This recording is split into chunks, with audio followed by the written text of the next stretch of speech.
I was the first to notice an extra person had joined our group. I counted 6 of us sitting around the campfire, but I knew that we had left home with 5. The 6th person had joined us somewhere along the way, but where and when exactly, I could not be sure. All the glowing faces looked familiar, like I had known them all for a lifetime. That was why it took so long for me to even find the man out of place. I had to go through the faces one by one. I went through my history with them, counting how I met them and how I knew them. I fit each one into my memory like puzzle pieces. Well, first there was Mark. He was sitting next to Sarah, chatting her up as always. I met Mark and Sarah like 6 years ago in the 10th grade. Mark and I had played wide receiver together on the school's football team. Sarah was a cheerleader, and Mark always had a thing for her. The 3 of us started hanging out after games, Mark flirting non-stop, and Sarah always hilariously rebuking him after a while. Well, then there was Ben. We had been best friends since, like, the 1st grade. Inseparable ever since we bumped heads playing tag during recess. He had his arm around his longtime girlfriend, Justine. She just started at our school when she moved from Chicago in the 7th grade. Ben sat next to her in English, and soon she became a part of our group. She was quiet and shy when she first arrived, but once we got to know her, she opened up. She was one of the coolest and nicest people you could ever get to meet. She also became close with Sarah over the past few years. And then there was the 6th face, the piece that did not fit. I stared at him, and his name escaped me. This is if I ever had it in my memory banks in the first place. I mean, he looked familiar, but I just could not place him in any of my memories. But why? If I recognized him, could I not remember his name? Why did he sit among us, acting as if he belonged? He stared at Mark and Sarah as they chatted. He laughed when they laughed, smiled when they smiled. I just couldn't figure it out.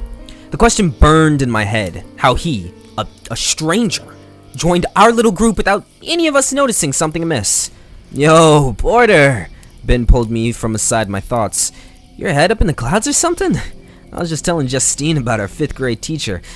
What was his name again? Mr. Smith, I said.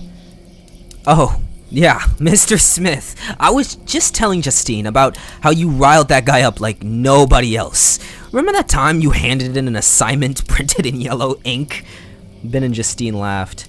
Yeah, I remember, I said. I can still see the steam coming out of his ears. They laughed again, and I joined in half-heartedly. When I glanced at the strange man's way, he was watching us, grinning. He was always watching, always on the periphery, never partaking. Part of the reason he had flown under the radar. I was struck with the sense that he was studying us. My skin crawled. Ben drained his beer and threw the empty can in the cooler. Well, I gotta take a leak, he said, and he walked into the woods, swallowed up by the dark. So, you really know how to push people's buttons when you want to, huh? Justine said. I shrugged. I was having trouble focusing on this conversation.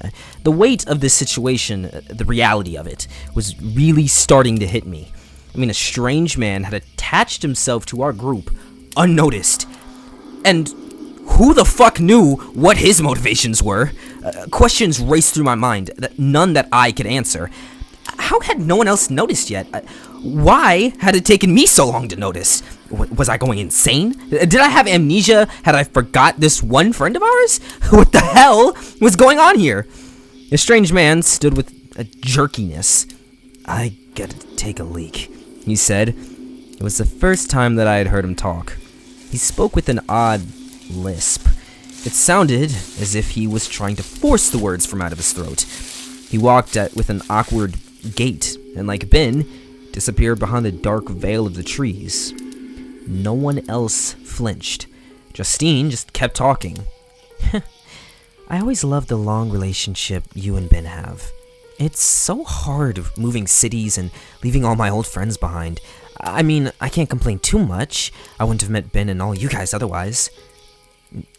Justine, don't you see what's going on here? Huh?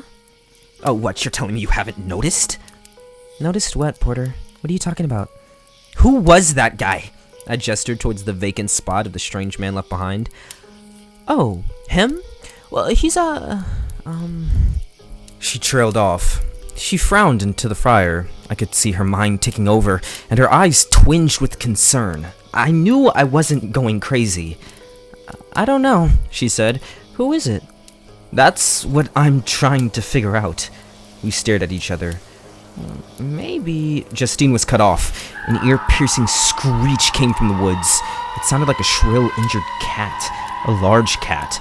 The sound split the air and cut our conversation short. A blanket of silence fell over the four of us. Only the crackling campfire persisted. The woods were still and quiet. What the fuck was that? Mark broke the silence. I don't know, Sarah said. I've never quite heard an animal like that before. It sounded like some fucked up mountain lion, Justine said. You ever hear anything like that before, Porter? I shook my head. My fingers tingled with adrenaline. Ben was still in the woods, and the strange man was out there with him. Dread filled my gut. There's no mountain lions out here, Mark said. It's probably an elk. They can make some pretty creepy sounds.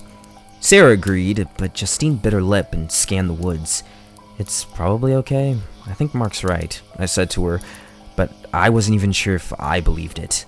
Mark and Sarah had started up their conversation again, and the strange man bumbled out of the woods. They paid him no mind. I was hoping that something would have triggered in them by now, but they were oblivious. The strange man took a beer from the cooler, and he fumbled with it, struggling with the tab. It was as if he had never opened a can before. When he had fully had it open, he sat there, beer in hand, and continued to watch Mark and Sarah with this thin smile on his face. He never did take a sip. I watched him from across the campfire, his head wavering behind the heat. I touched on what made me uneasy about this man. Aside from the fact that he had managed to infiltrate our group without any of us noticing for a long time, he moved with this jerkiness and awkwardness, like a newborn animal. Nothing he did was smooth or well-practiced. It made everything he did look like an act, an imitation. I didn't make the connection at the time, but I should have seen this man was not quite human. But at the moment, I wasn't sure what to think. I guess I just thought he was a freak. I considered calling him out then and there. I wanted to ask him what the fuck he was doing, but I'll admit, I was scared. I had visions of this guy behind some horrific serial killer. I didn't know how dangerous he was or if he was armed. I didn't want to push him into doing something drastic that got us all killed. As time went by without any sign of Ben, I became convinced that the strange man had done something to him. I watched him, plotting, planning, and marking his next target. Anger sprouted from my fear, and I started to see red. I needed to stop him. We used an axe to chop firewood for our campfire, and it was leaning against my seat. This man was dangerous. I was sure of it. I convinced myself I needed to do something before another one of us was next. I clutched the axe's handle. The smooth wood felt reassuring in my hand. Justine touched my arm. Porter, where's Ben? I'm getting nervous. It's okay, I lied, patting her hand. I'm sure everything is okay. I stood up with the axe in hand. I'm going to get some more firewood, I announced more awkwardly than I had hoped. Okay, dude, Mark said. Porter? Justine's voice wavered. Speaking up was a mistake. I had drawn the attention of the man.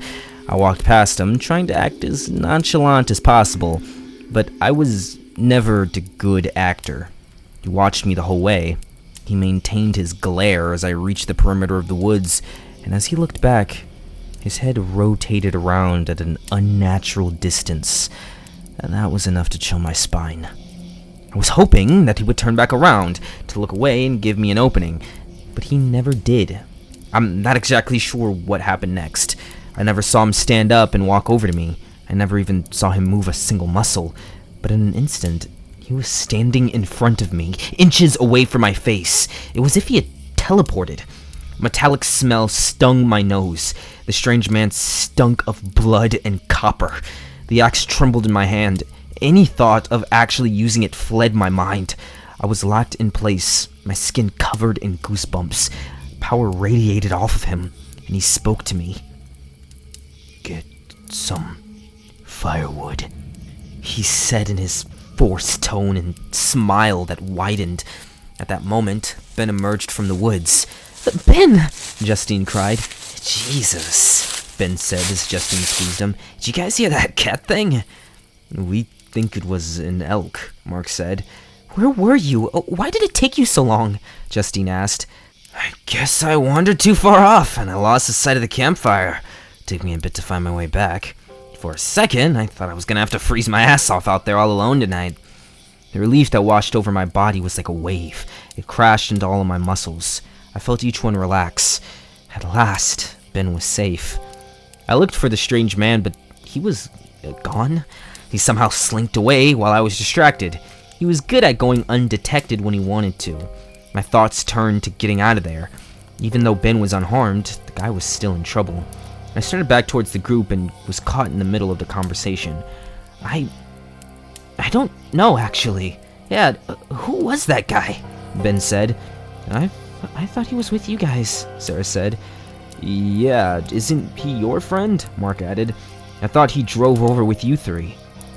No, Ben said. I don't know who he is." The panic spread over everyone's faces. They were eventually feeling what I was feeling. The realization had set in. "We need to get out of here," I said, "before he comes back."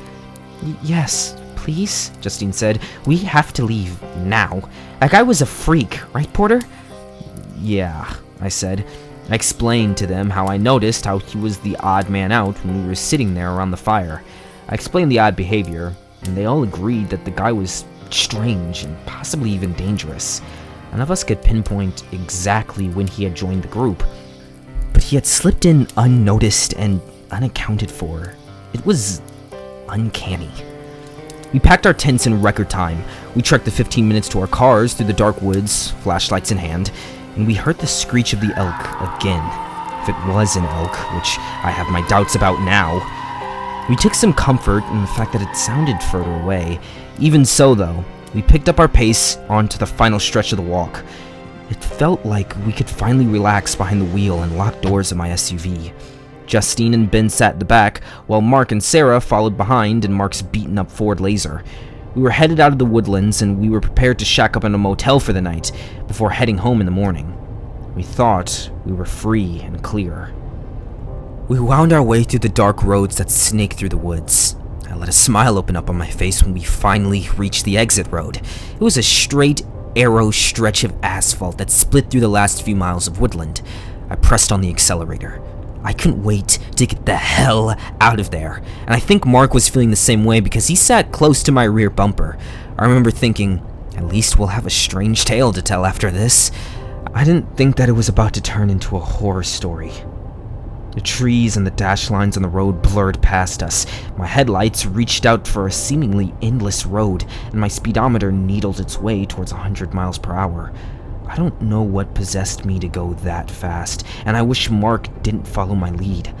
It was a mistake. The strange man appeared from behind a tree, and he walked out into the middle of my lane.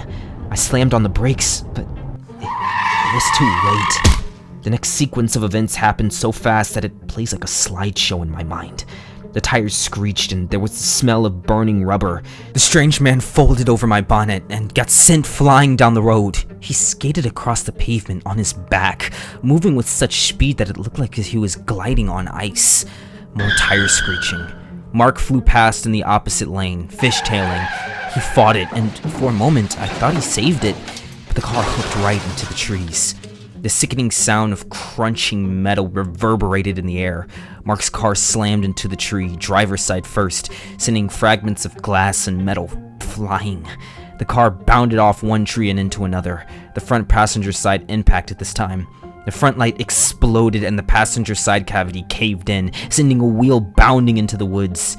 The crumpled heap of the car came to a rest. Justine was the first out of the door, crying out Sarah's name. Ben went after her, and I followed after him. Everything felt surreal. A shock coursed through my body. It was as if I was watching it through a screen. I floated over the asphalt as Justine and Ben sprinted towards the steaming wreckage. The crash seemed dimly lit by my SUV's one remaining headlight. There were two screams I will never forget. They imprinted themselves on my brain, and I hear their echoes at night forever. If I happen to get Alzheimer's later in life, I know the last thing to go will be these screams. The first one I heard when I was 13. It came from my mother. It fled at the house, splashing off the walls. I ran out of my room to see her crumpled on the front door, the two police officers standing by.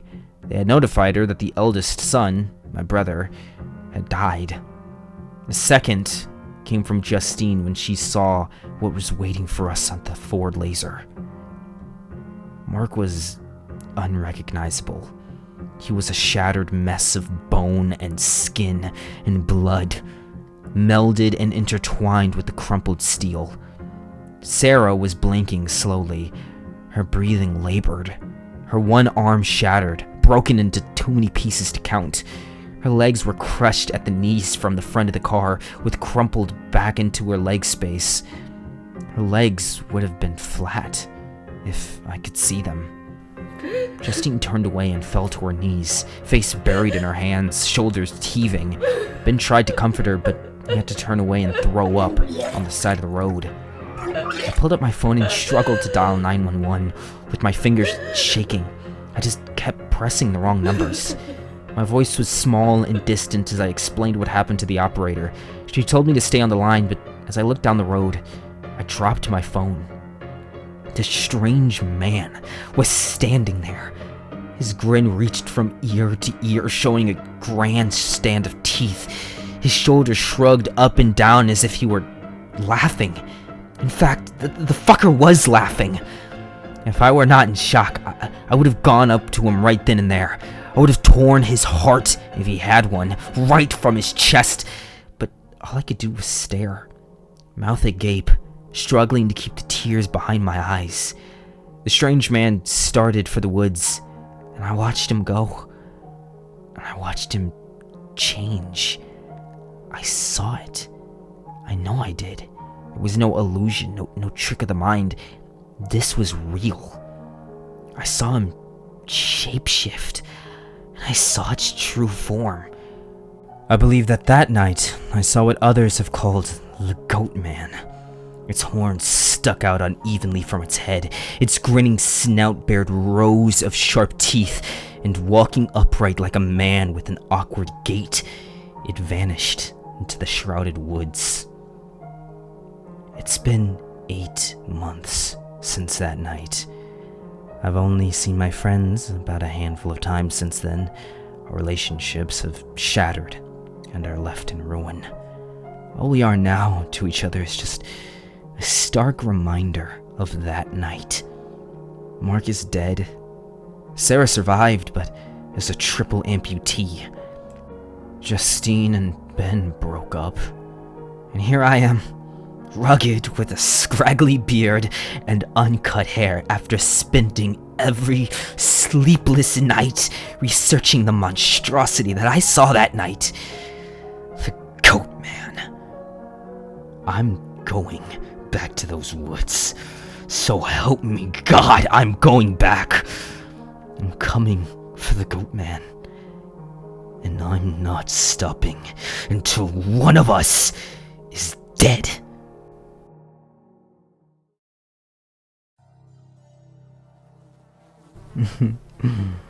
Well, I hope you enjoyed tonight's story. I must say, the Goatman was quite an interesting being to watch. I'm not sure if it's a demon or just some monster, but the way that it toyed around with its victims, sowing distrust and confusion, was quite entertaining, I must say. This story actually is a bit of a favorite of mine. I collected it a while ago, but I figured I'd share it all with you now, on this wonderful Hallows Eve day. In any news, I suppose I don't have much else to say. It was a good story. The next one, I think, I'll go for a little bit of a different vibe. Let me know what you all think in the comments below. And until next time, Good night, my brood.